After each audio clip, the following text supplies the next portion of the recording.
All right, Coach. Last weekend, you guys were able to get one point, and now it becomes a win and in situation. Just how do you handle that as a coach, and how do you prepare your team to get them ready for such scenario now? Yeah, so that point last weekend on the road is the point that has us in the playoffs at the minute. That's the difference breaker between the two teams below us. So delighted to get that point on the road. Anytime you go on the road and come home with something, you have to be happy with that. As far as how do we prepare for this game against Corpus, it's our normal process because we prepare to win every game, and that's what we're going to try and do tomorrow night. We're really excited that this time of the year we have something to play for. There's a lot of teams are done, or there's a lot of teams that are playing meaningless games. For us to be playing a game that means something, and then for us to be in control of our destiny, you can't ask for any more than that as a coach. You don't want to be relying on other people to do you favors because that doesn't always work out. So we'll prepare as normal and try and keep it normal. I think that'll help the girls. If we were to change things as a coaching staff, I think that could upset the girls' rhythm. So we've had a good season, and we trust what we do and how we do it. And if we prepare as normal, I think we'll have a good performance tomorrow night, and hopefully it'll be enough to get us in the playoffs next week. Absolutely, Coach, and you've played in in different environments where at home you play in natural grass, but when you go on the road, you're playing on plastic turf or artificial grass. This upcoming Friday presents a very difficult challenge because you're going to the place that's going to be hosting the entire tournament. Um, just how do you get the girls to assimilate the conditions to where you guys are going to be playing in and trying to get them up to speed? Yeah, so yeah, it is. It's a completely different game when you play on turf. It really changes things, and Corpus's turf is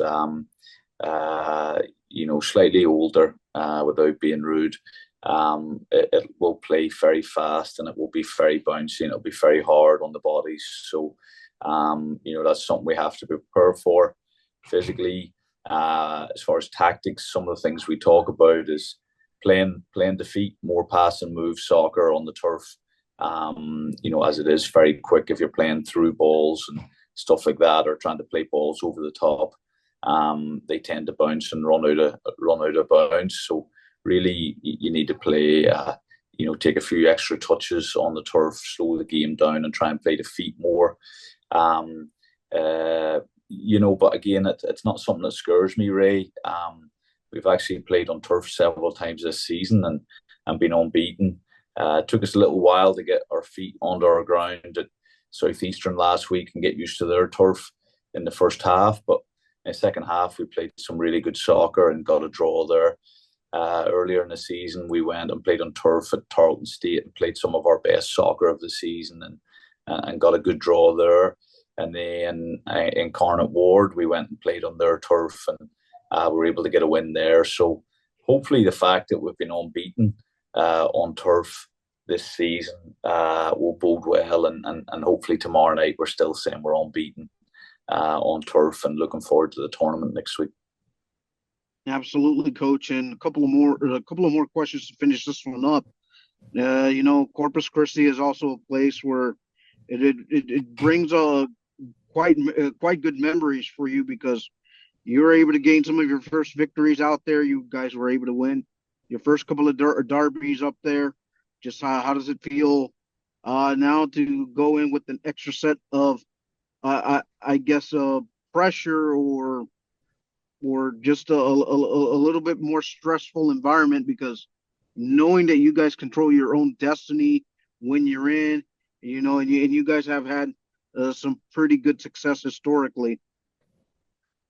Yeah, like you say, we've had some good results there in my time, and a big win there a couple of seasons ago, and a good draw there last season. So again, it is nice to be going to a facility that you know you've played well on before, and some of the girls that have been here for a couple of seasons now will know, and it'll bring back good memories when they walk through the gates. So um, that does help. It for sure does help. That positive energy and positive feelings. And then to be playing, you know, a derby game, as we call it in soccer, a big rivalry game, it means something to both schools. That's the type of games you want to be playing in. You want to be playing in games that there's something on the line that means something. And that's one of the things that we've enjoyed this year. We're moving into the Southland. A lot more rivalry games, a lot of more of our supporters in the stands, and you know, being able to compete more, and it means more. So yeah, they're all good points that you bring up. I appreciate you bringing up the good memories that we've mentioned, and that we've won there and done well there in the past. And so hopefully that's a good omen for not just tomorrow night, but for next week as well. We really do feel like we've had a good season, and it would be a shame not to make the playoffs, because if we were in the playoffs, we think we could have a good crack at winning the tournament race. So hopefully it all comes together tomorrow night and leads us into a great week next week.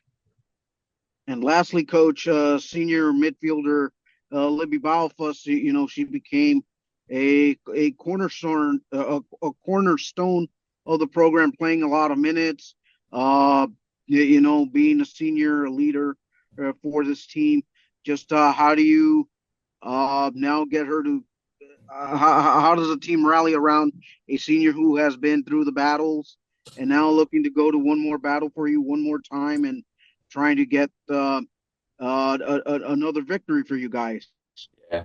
Well, listen, Libby has just been amazing, and really, really appreciate her believing in me and my coaching staff, and the changes we've tried to make since we've been the coaches here.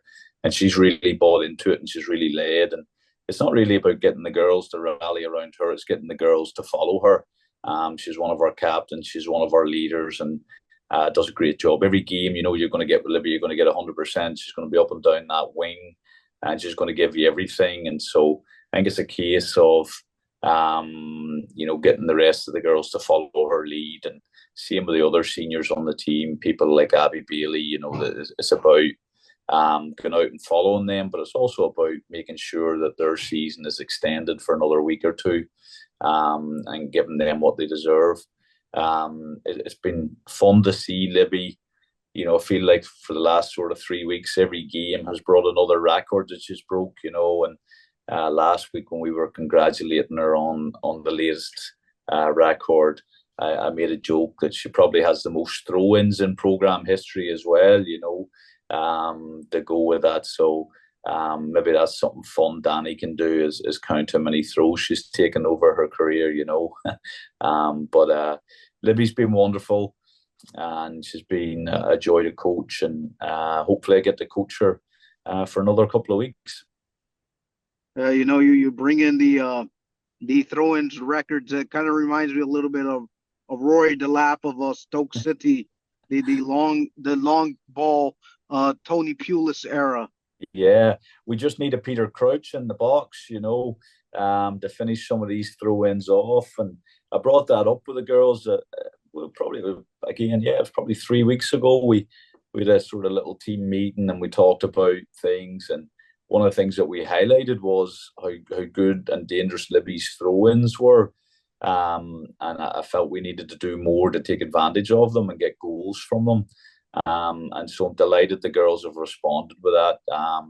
One of the goals against Nichols was off a Libby throw, and then Savannah's goal on Friday night came off a Libby throw. So glad that we're finally taking advantage of her wonderful throw in. And, you know, I wouldn't bring.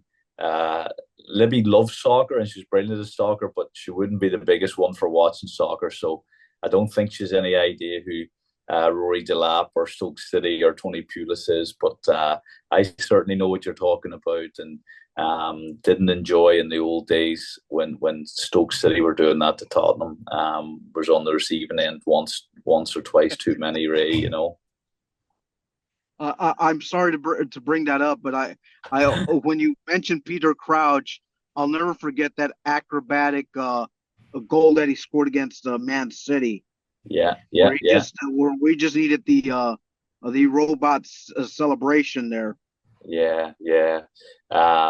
Good memories there. Good memories. Yeah, some good stuff. But all joking aside, whether it's at the Premier League level having a throw in like that, or whether it's at our level having a throw in like that, it's a dangerous weapon, and if you have it, you've got to use it. And so hopefully, these last few games that we have it with Libby will enjoy it before we lose it. Yeah, definitely, Coach. Appreciate the time. Best of luck out there, and I'll be following you guys. We know you will, and we appreciate the support. And hopefully, you and Danny have some really nice stuff to write about and post about tomorrow after the game. And look forward to seeing you guys again soon. All right. Thank you, Coach.